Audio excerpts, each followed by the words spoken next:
کہ وہ اس بات کو کر سکتے.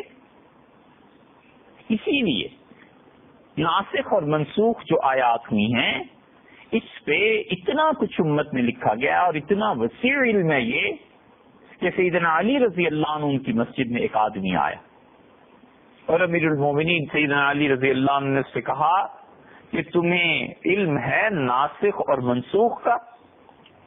تو اس آدمی نے بتایا کہ اسے یہ علم نہیں ہے. تو حضرت علی رضی اللہ عنہ فرمایا ہلکتا و اہلکتا، تو خود بھی برباد ہوا اور اس کے ساتھ ساتھ ان کو بھی برباد کیا جن کو تو تعلیم دے رہا. یہ ناسخ اور منسوخ کا علم اتنا زیادہ قابل قدر تھا، صحابہ کرام رضی اللہ عنہم اس علم کو خاص طور پر سیکھتے تھے کہ کیا چیز کس چیز کی وجہ سے منسوخ ہو گئی تھی، کون کون سی چیزیں قرآن کریم میں منسوخ ہیں، کون سی چیزیں اس میں سے منسوخ نہیں ہوئی تھی. اور یہ وہی کتاب ہے اللہ کی مکمل طور پہ جو رسول اللہ صلی اللہ علیہ وسلم آخری عرضہ کے بعد چھوڑ کر گئے تھے، اب تک امت میں محفوظ. عرضہ آخرہ کیا ہے؟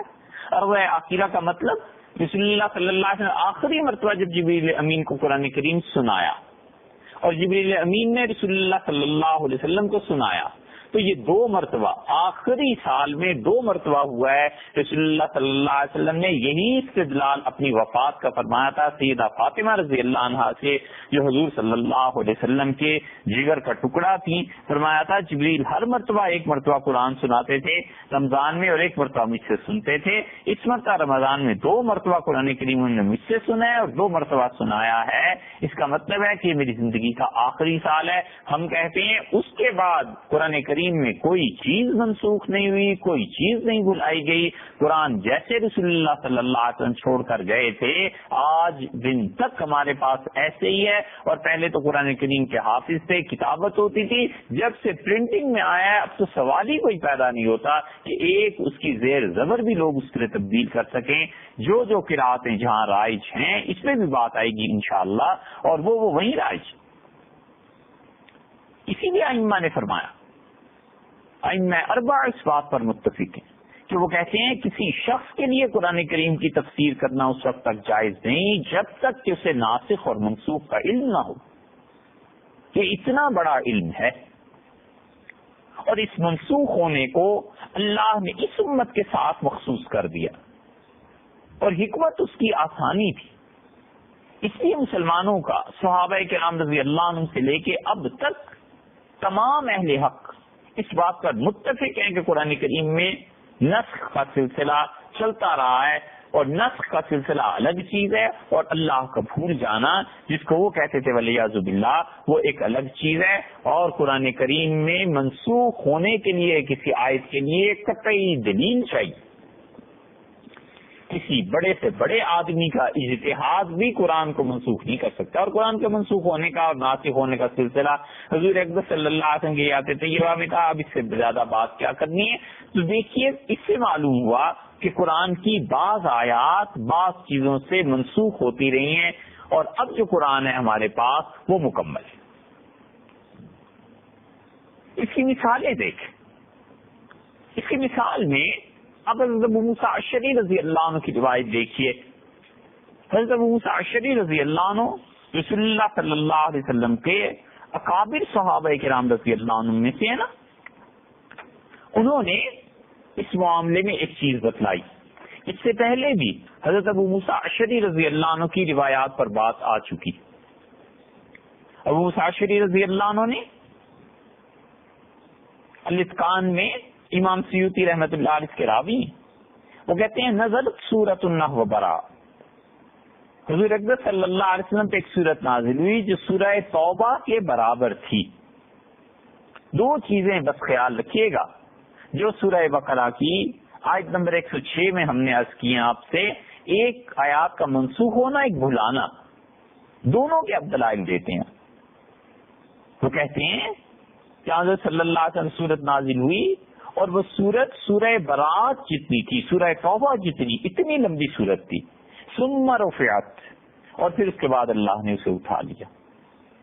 وحفظ منها اور اس میں سے جو چیز مجھے یاد رہ گئی ہے جو یاد رکھا گیا ہے صحابہ رضی اللہ عنہ کو جو بات یاد رہ گئی ہے وہ یہ کہ ان اللہ سیؤید ھذا الدین، اللہ تعالیٰ اپنے اس دین کی مدد لے گا باقوام، ایسی قوموں سے لا خلاق لہم، جن کا اس دین میں کوئی حصہ نہیں ہے، یعنی اللہ تعالیٰ کافروں کے ذریعے سے جو اس قرآن کے منکر ہیں ان کے ذریعے سے بھی قرآن کی کچھ خدمت لے لے گا۔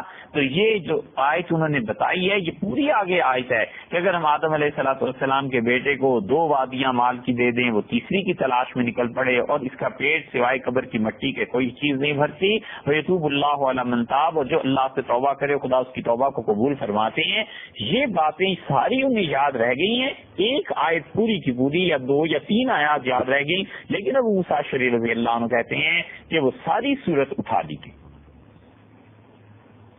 یہ ہے مثال منسوخ ہو جانے کی، ختم ہو جانے کی، اور اسی لیے اس کا عنوان منسوخ ہونے کی جو 3 قسمیں ہیں، آج پہلی قسم پہ ہم بات کر رہے ہیں، وہ یہ کہ جن آیات کی تلاوت بھی اللہ نے اٹھا لی اور جن کا حکم بھی اللہ نے اٹھا لیا، دونوں چیزیں اٹھ گئی، نہ حکم باقی رہا اور نہ ہی تلاوت باقی رہی۔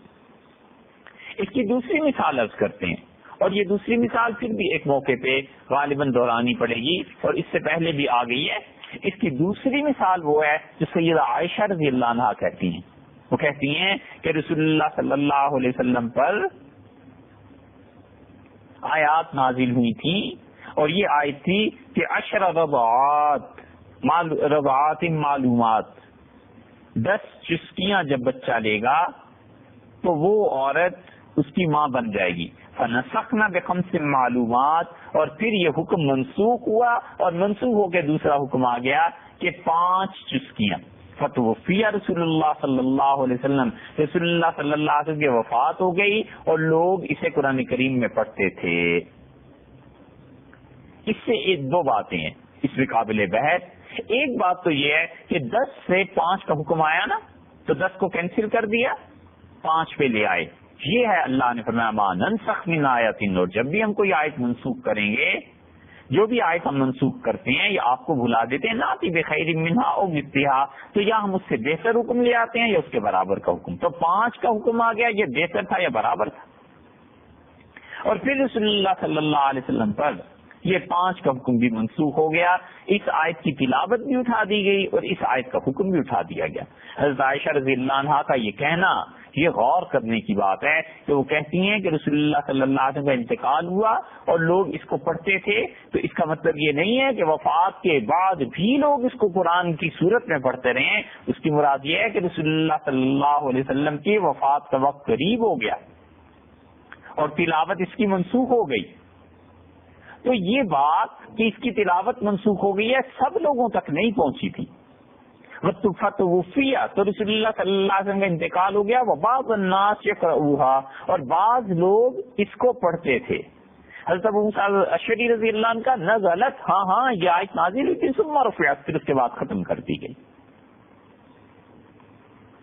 اس آیت کے ذریعے اسے ختم کیا ہے، وہ آیت بھی کچھ نہیں ہے، کوئی اس کی مثال نہیں ہے، اور غالباً یہ منسوخ ہونے کے سلسلے میں غالباً ایک اکیلی مثال ایسی ہے کہ اللہ تعالیٰ نے ایک آیت کو بھی منسوخ کر دیا اور جس ذریعے سے منسوخ کیا تھا اگر وہ کوئی آیت تھی تو اسے بھی اللہ نے اٹھا لیا، یا پھر رسول اللہ صلی اللہ علیہ وسلم کو اللہ تعالیٰ نے بتا دیا، اور نبی کریم صلی اللہ علیہ وسلم کے بعد جن لوگوں تک اطلاع نہیں پہنچی تھی اس کے منسوخ ہونے کی وہ پڑھا کرتے تھے، اور پھر اس کے بعد لوگوں نے اسے بھی چھوڑ دیا، اور جہاں وہ لکھی ہوئی تھی کسی کے پاس، حضرت عثمان رضی اللہ عنہ کا اسے ضائع کر دو، ختم کر دو، اسے دھو ڈالو، یہ تھا۔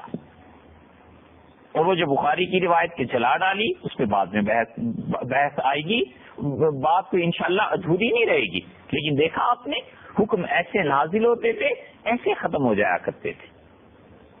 اب کوئی آدمی چاہتا ہے کہ قرآن کریم میں تحریف ہو گئی تو اس سے پوچھو کہ تحریف جو ہے وہ تو جب ہوتی جب صحابہ رضی اللہ عنہ خود اپنے پاس سے کرتے۔ 2 چیزوں میں بڑے غور سے سن کے سمجھ کے فرق کرنا چاہیے۔ نسخ، منسوخ کرنا، کینسلیشن اللہ کا فعل ہے، اللہ کا کام ہے، اور تحریف یہ صحابہ کرام رضی اللہ عنہم کر سکتے تھے، یہ انسانوں کا کام ہوتا اگر وہ کرتے. ہمیں دلیل اس کی چاہیے کہ صحابہ رضی اللہ عنہم نے تعریف کی ہے، اور وہ قیامت تک نہیں مل سکتی. سوال ہی پیدا نہیں ہوتا. پورے یقین اعتماد کے ساتھ کہتے ہیں کہ 100 سال بعد بھی کوئی اس کی دلیل لے آؤ صحابہ رضی اللہ عنہم نے کسی چیز میں تعریف کی ہو. نسخ اس کو تو سب مانتے ہیں، یہ اللہ کا فعل ہے. تو تعریف تو تب ہوتی جب سیدنا عثمان رضی اللہ عنہ نے خود سے کوئی کام کیا ہوتا. نسخ ایک الگ چیز ہے، تعریف ایک الگ چیز ہے. سمجھے آپ؟ دونوں میں فرق ہے. تعریف انسانوں کا فعل ہے، اور انسانوں میں سب سے پہلے صحابہ کرام رضی اللہ عنہ اس قرآن کے وارث اور امین تھے. انہوں نے خود وہ کیسے تعریف کر سکتے تھے؟ والعیاذ باللہ، وہ تو پھر مسلمان ہی نہ رہتے. اب تک اگر کوئی آدمی اس بات کا قائل ہے کہ قرآن کریم میں تحریف ہوئی ہے یا قرآن کریم محرف ہے، بدل دیا گیا ہے، تو وہ کفر کا ارتکاب کرتا ہے. یہ اتنی بڑی چیز ہے. تو ایک مثال اس کی آ گئی ابو موسیٰ اشعری رضی اللہ عنہ کی، کہ انہوں نے کیا کہا کہ سورہ توبہ جتنی سورت نازل ہوئی تھی اور پھر اس کے بعد اس سورت کو منسوخ کر دیا گیا، اللہ تعالیٰ نے اٹھا لیا. دوسری مثال حضرت عائشہ رضی اللہ عنہ کی آ گئی. ام المومنین رضی اللہ عنہ یہ فرماتی ہیں کہ 10 پہ 5 پہ آئے اور 5 چسکیوں کے بعد یہ حکم ہی ختم ہو گیا. اور صحابہ کرام رضی اللہ عنہ میں جس تک اطلاع نہیں پہنچی تھی 1 لاکھ سے زیادہ آدمی تھے، تو وہ لوگ پڑھا کرتے تھے. مگر جب قرآن کریم سامنے آیا اور یہ آیت ختم ہو گئی تو وقت کے ساتھ ساتھ وہ باتیں بھول گئی. اس کی ایک اور مثال دیتے ہیں. تیسری مثال اس کی دیکھیے، اور یہ تیسری مثال جو ہے یہ کسی معمولی 2 آدمیوں کی نہیں. یہ دونوں آدمی ایک بالفعل امیر المومنین تھے اور ایک بالقوہ امیر المومنین تھے. حضرت عمر اور حضرت عبد الرحمن ابن عوف رضی اللہ عنہما کی ہے. حضرت عمر رضی اللہ عنہ نے عبد الرحمن ابن عوف رضی اللہ عنہ سے کہا کہ الم تجد فیما انزل علینا، وہ آیت تو نہیں پاتے ہو جو ہم پہ نازل کی گئی تھی، ان جاہدوا کما جاہدتم اول مرہ، اگر تم ان کے ساتھ ایسے جہاد کرو جیسے پہلی مرتبہ میں جہاد ہوا، فإنا لا نجدها، ہم تو اسے نہیں پاتے قرآن میں، یہ تو اب قرآن میں نہیں ہے. حضرت عمر رضی اللہ عنہ نے پوچھا عبد الرحمن بن عوف، یہ آیت نازل ہوئی تھی نا، یہ تو اب قرآن میں نہیں ہے. تو عبد الرحمن بن عوف رضی اللہ عنہ نے کہا حضرت اس پہ تک فیما اس کے من القرآن، قرآن کریم کا وہ حصہ جو ساقط ہوا منسوخ ہوا ہے اس میں یہ بات بھی منسوخ ہو گئی. یہ رسول اللہ صلی اللہ علیہ وسلم کے سامنے ہی کی باتیں، نبی کریم صلی اللہ علیہ وسلم کے دور میں ہی منسوخ ہوئی ہیں چیزیں، اس کے بعد کیسے منسوخ ہو سکتی تھی؟ دیکھا آپ نے. تو اس طرح سے آیات منسوخ ہوئی ہیں. اللہ نے جو چاہا رکھا اور جو اللہ تعالی نے چاہا نہیں رکھا. تو یہ تو اللہ سے پوچھنے کی بات ہے نا والعیاذ باللہ کہ خدا نے ایسے کیوں کیا. مگر تحریف نہیں، تنسیخ ہوئی ہے. اس کی ایک اور مثال آپ دیکھیے، اور وہ مثال وہ ہے جو حضرت انس رضی اللہ عنہ کی روایت میں آتی ہے. اور حضرت انس رضی اللہ عنہ کی روایت میں آتا ہے، اور یہ صحیح بخاری مسلم وغیرہ کی روایات میں بھی آتا ہے. بالکل ٹھیک صحیح احادیث میں بخاری اور مسلم کی روایات میں آتا ہے. حضرت انس رضی اللہ عنہ نے کہا کہ بئر معونہ میں کچھ لوگ شہید کر دیے گئے. قصہ مختصر سے الفاظ میں یہ کہ صحابہ کرام رضی اللہ عنہ کی ایک جماعت کو رسول اللہ صلی اللہ علیہ وسلم نے بھیجا دین کی تبلیغ کے لیے، اور مشرکین انہیں اپنے ساتھ لے گئے دعوت دے کے، اور انہوں نے اس مقام پہ پہنچ کے انہیں شہید کر دیا. تو حضرت انس رضی اللہ عنہ کہتے ہیں کہ نزل فیہم قرآن، قرآن اس پہ نازل ہوا. 70 کے قریب صحابہ رضی اللہ عنہ شہید کر دیے گئے، اور رسول اللہ صلی اللہ علیہ وسلم کو ان کی مفارقت، ان کی شہادت اور ان کی جدائی کا داغ دیکھنا پڑا. اور نبی کریم صلی اللہ علیہ وسلم کی طبیعت مبارکہ پہ اتنا اثر تھا کہ دعائیں فرماتے رہے ہاتھ اٹھا اٹھا کے ان کے لیے جنہوں نے ان صحابہ کرام رضی اللہ عنہ کا خون بہایا تھا. حضرت امام شافعی رحمۃ اللہ علیہ کسی نے پوچھا صحابہ کرام رضی اللہ عنہ کے متعلق، تو انہوں نے کہا میں ان کے زمانے میں نہیں تھا اور اللہ نے میرے ہاتھوں کو اس سے محفوظ رکھا کہ میں ان میں سے کسی کو قتل کر کے اس کے خون سے اپنے ہاتھ رنگ لیتا، تو اب میں کہتا ہوں میری زبان بھی ان کی معائب، ان کی برائیوں میں نہ پڑے، اللہ میری زبان کو بھی محفوظ ہی رکھے صحابہ کرام رضی اللہ عنہ سے، دونوں چیزوں سے، نہ ان کے خون میں ہاتھ رنگے، نہ ان کی زبان نہ زبان کے ذریعے ان کی غیبت کریں۔ ایسے صحابہ کرام رضی اللہ عنہ کے مقامات کو سمجھنے والے اور ان کے ساتھ محبت کرنے والے لوگ تھے۔ تو یہ 70-72 لوگ جب شہید ہو گئے تو رسول اللہ صلی اللہ علیہ وسلم کو بہت شدید اس کا صدمہ پہنچا، اللہ نے اس میں قرآن کو نازل کیا۔ انس رضی اللہ عنہ کہتے ہیں نزل فیہم قرآن، اور اس میں قرآن کریم نازل کیا گیا۔ کیا نازل کیا گیا؟ ان بلغوا عنا قومنا، وہ تمہارے دوست اللہ تعالیٰ نے فرمایا ہمارے پاس پہنچ کے کہتے ہیں کہ اے اللہ ہمارا یہ پیغام ہمارے دوستوں تک پہنچا دے دنیا میں، انا لقینا ربنا، ہم نے اپنے پروردگار سے ملاقات کی، رضی عنا، اللہ ہم سے خوش ہے، وارضانا، اور اللہ نے ہمیں بھی خوش کر دیا۔ اللہ تعالیٰ ہم سے راضی ہے اور ہم اللہ سے خوش ہیں، وہ ہم سے خوش ہوا اور اس کے بعد ہمیں اس نے راضی بھی کیا، ہم بھی اس سے خوش ہو گئے۔ اتنی خوشی کی زندگی ہے یہاں کی، یہ اب قرآن میں ہے کہ انس رضی اللہ عنہ نے کہا انہوں نے فرمایا قرأناہ، ہم نے اس قرآن کو پڑھا تھا، ان آیات کو حتی رفع، یہاں تک کہ اللہ نے ان آیات کو واپس لے لیا، منسوخ کر دیا۔ دیکھا آپ نے، یہ ہے نسخ، اور یہ نسخ کی پہلی قسم ہے کہ اللہ تعالیٰ نے تلاوت بھی اٹھا لی، اور اگر کوئی حکم تھا اس میں تو حکم کو بھی اٹھا لیا، اور حکم کے معاملے میں وہ سیدہ عائشہ رضی اللہ عنہا کی مثال بہت واضح مثال ہے کہ اس میں حکم بھی اٹھ گیا اور اس کے ساتھ ساتھ تلاوت بھی اٹھ گئی۔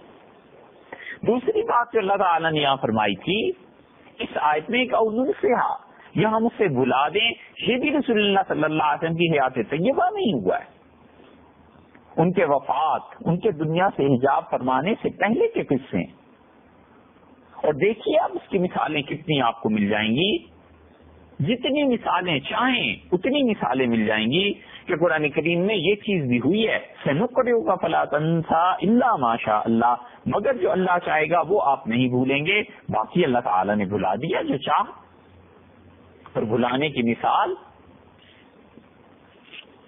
اس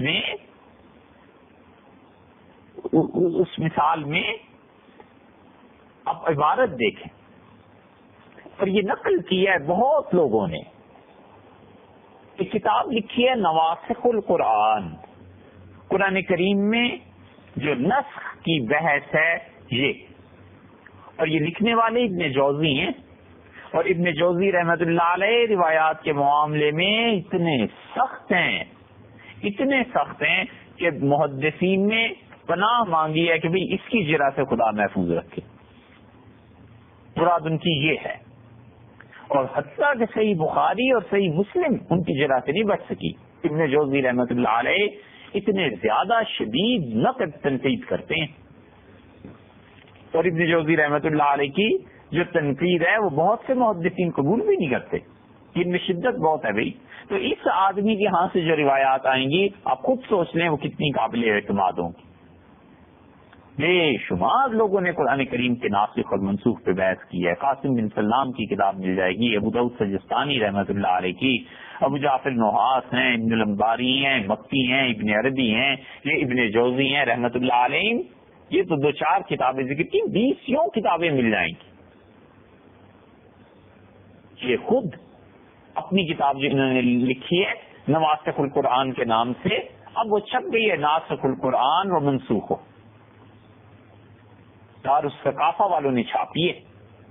یہ پورے حوالے اس لیے دے رہے ہیں کہ کسی کو شبہ نہ رہے، ایسے نہ ہو کہ کل اٹھنے والا یہ کہے کہ پتہ نہیں یہ روایات کہاں ہیں، یہ سب کچھ ہے، بات صرف پڑھنے کی ہے، اور وہ بڑا مشکل کام ہے، وہ نہیں پڑھتے۔